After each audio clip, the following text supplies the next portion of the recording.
I lived at home with my parents all this time because I couldn't afford not to. I literally, they were giving me free board and free rent, and because all my friends were going into flats, they were just leaving home, but then I just realised that leaving home was going to become really expensive. I'd have to buy a car, I'd have to pay a landlord rent.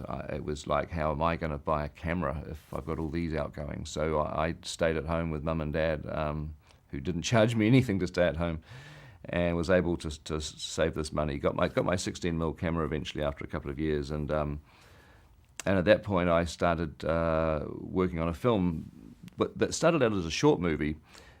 Because I wanted to try the camera out. It was a Bolex camera, 16mm spring wound camera, but quite complicated, more sophisticated than what I'd ever done. I had to set my own exposures with a light meter, and I had to learn how to do that because all the Super 8 cameras would just auto point and shoot things. So I suddenly had to figure things out, and I didn't want to waste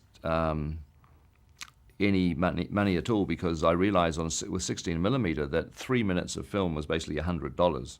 By the time you've bought the roll of negative, you then have to process the negative, and then you have to get a print made off the negative. By the time you'd gone through that, back in those days, it was $100 to get this 3 minutes done. So this was serious now.